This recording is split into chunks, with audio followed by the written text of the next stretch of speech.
Here we go then, 10 laps ahead of us at the Sachsenring. The lights are on and the Global Series is officially underway in 2022. The number 11 fires away from pole position brilliantly, but keep your eye on Christian on the LCR on the inside. He's going to take the whole shot. A great start from the young Spaniard, and his brother's going to settle into second behind him. Who's that that's gone off in the background? Looks like it could be the Aprilia of Davide Galigna. At the front though, it's picture perfect start for Christian, or was anyway. He runs wide and hands the lead over to brother, the 2020 champion, Adrian. I was just about to say the Montenegro brother 1-2 lasted all for one corner, but it looked like he might have just got it back. But no, Trastevere slots into second place. So we've got our two most recent champions right there at the front. This could be a battle right the way into the flag.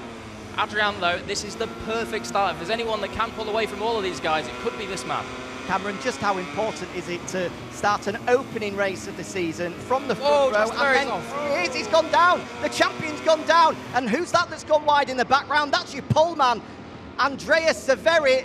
A lot of these guys have been caught out by the conditions, and you can understand why as well. They've had plenty of practice, but the rain does differentiate from race to race, and you can see as they flicked it left there, a lot of them had zero grip whatsoever, and that's meant that your champion from last year is struggling way outside of the top 5.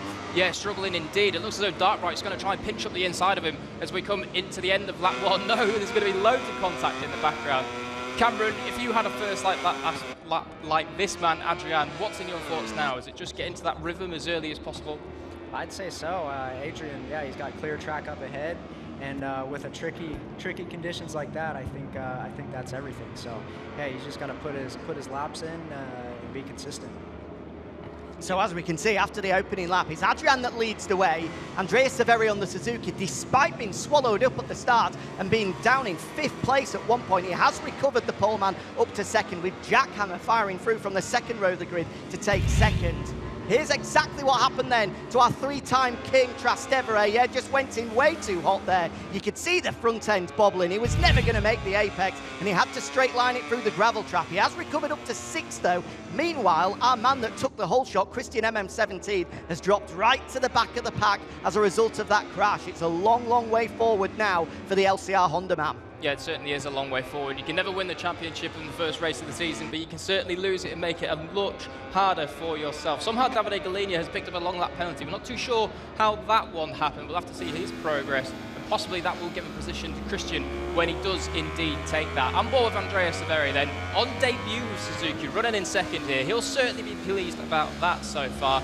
Just as though he can see Adrian maybe escaping at the front. Let's see what he can do. He's been quick in practice today as well.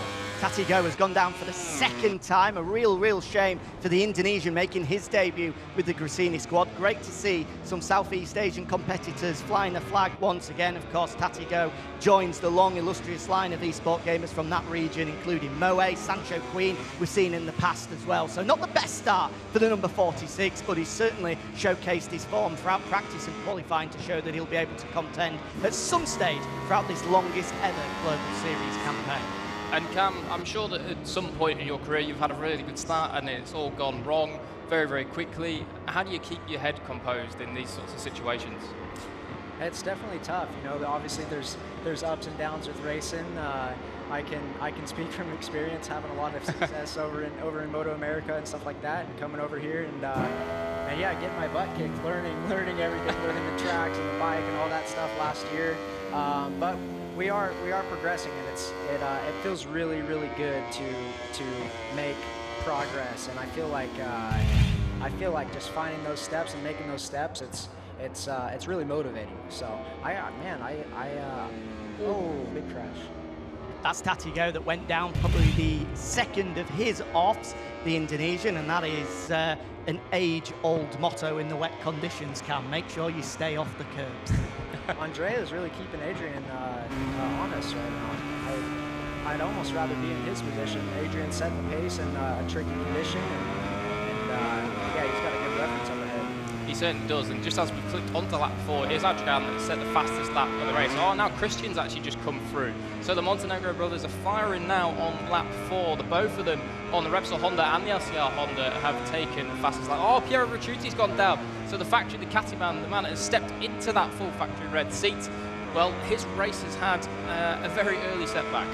It has big time. Runner-up in 2021 was the young Italian. A lot of pressure coming into this year, and maybe I think that's a second crash actually for him as well. The number 5 dropping down the order even further now, so his 11th is Piero Ricciuti. We did not expect to see this from him at all. Finished 2021 with back-to-back podiums at the final round, which made sure he finished as runner-up to this man, Trastevere, but it's been a disastrous start for both Italians. Trastevere, our 3-time king, and the runner-up, Piero Ricciuti, in 2021. Trastevere is starting to recover a number of places, though, already up to 4th place, and a shout-out to the VR46 rookie behind as well. Spadalongo on debut inside the top 5 is some performance so far. Yeah, there's certainly plenty of good rides. As you rightly mentioned there, Jack, Spadalongo, as we do cut on board with him on the VR46 Ducati. But behind him, he has Vindex, who returns to the Global Series for the first time since 2018.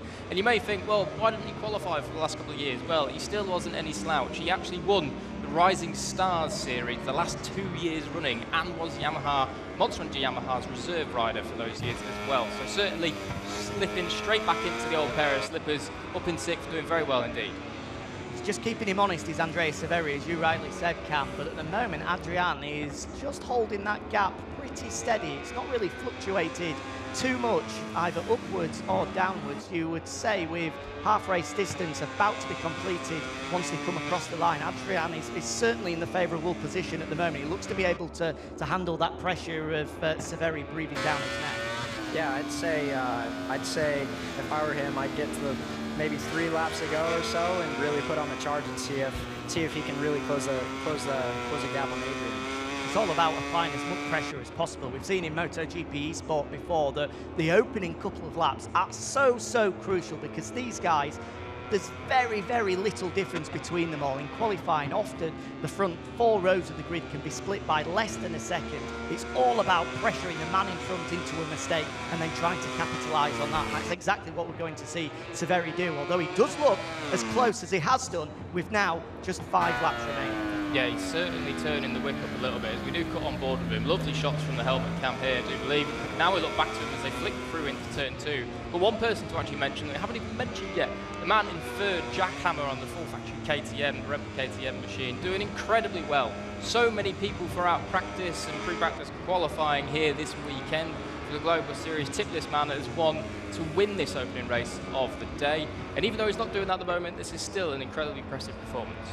The form book said this is exactly what we should expect. Adrian has won the opening race of the Global Series in both 2020 and 2021.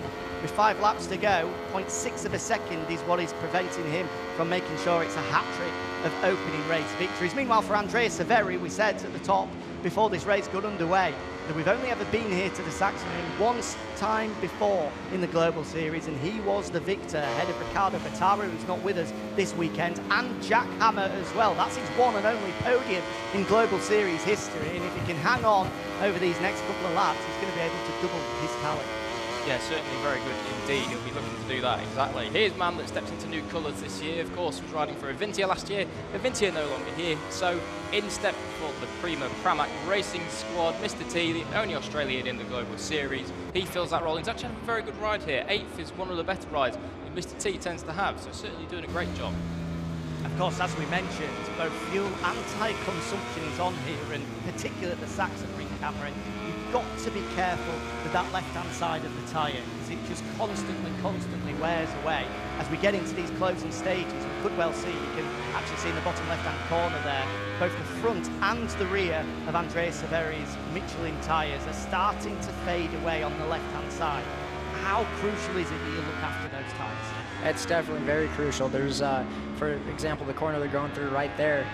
There's, when the tire's fresh and new, especially in the dry, there's so much grip to be gained there, so much time to be gained there with a good fresh tire. But it does go quick, and it's funny too. Yeah, the right side of the tire, you definitely have to be careful, especially in the colder temps, just to make sure you have enough heat in the tire, or else it's pretty risky for a crash. Well, as we say about the tyres, that might just be one of the factors why we're seeing, look at that, the corner speed through the middle of Andrea Severi on the Suzuki, closing in on the Honda now. He's certainly within striking distance. With 3 laps to go, there is plenty of time for him to make a move. Where are you lining the move up here, Cam? I'd say turn one. Oh, here we go. Around the outside, look at that, using the Suzuki power. Adrian's going to have the inside, he's hard on the brakes, and he's just going to hold on. A little bit of a nudge to the left-hand side to let Severi know that he's there. He's going to run wide, though, an opportunity to potentially roll around the outside at turn 2 and then get it on the flick back at turn 3. Can he pull it off? No, the door slammed shut by Adrian, but with now 3 laps remaining, Severi is crawling all over the rear wheel of Adrian. It certainly is, and that's the thing with all these direction changes. At some point, the man in front of you is going to be right in the way where you need to be exactly to get through on him. So we're seeing Adrian just using that to his advantage, defending perfectly for now.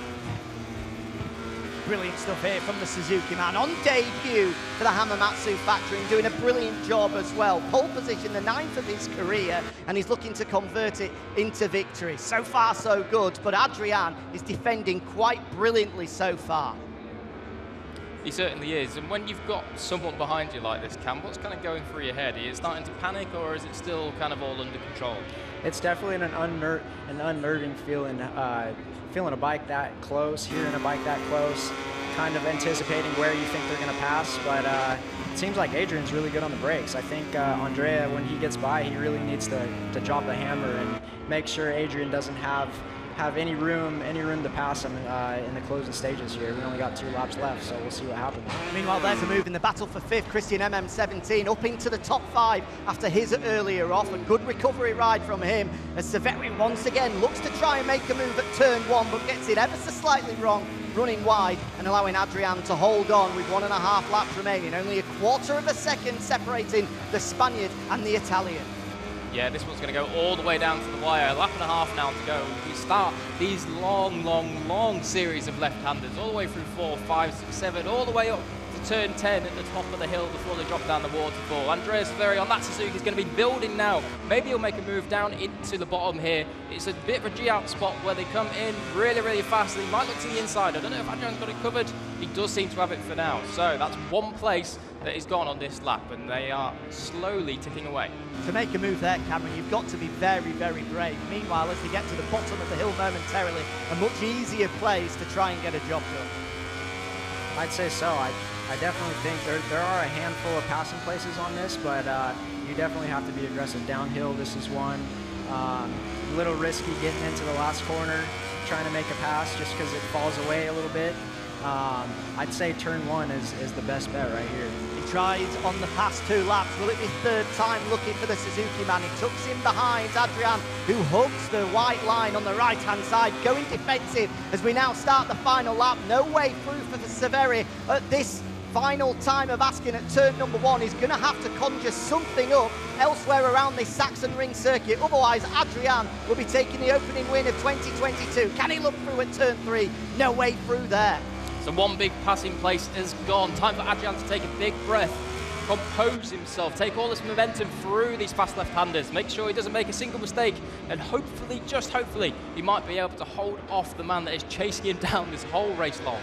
These two have got previous as well. In 2021, they were separated by the smallest margin in Global Series history at Phillip Island. Adrian getting the better on that day. Can Severi come up with something in this final half a lap to take the opening win of 2022? He looks up the inside again, tries to show his front wheel, but again, the door is slammed shut by Adrian. They flick right down the hill. This, probably the best opportunity left for the Suzuki man, but it looks as though Adrian's got enough in tow. 2 corners to go. It's not going to be here. It's going to be all about the final corner. We said watch out for the last corner, last lap, but is he close enough? I don't think he is. It might just be Adrian that holds on. Here we go into the final corner. He's gone wide as Severi. That's it, game over. And after taking the opening wins of 2020 and 2021, the Repsol Honda man continues his fine form at the opening race of a Global Series. Victory goes the way of Spain's Adrian, ahead of a valiant effort from Andrea Severi, with Jack Hammer onto the podium for just the 2nd time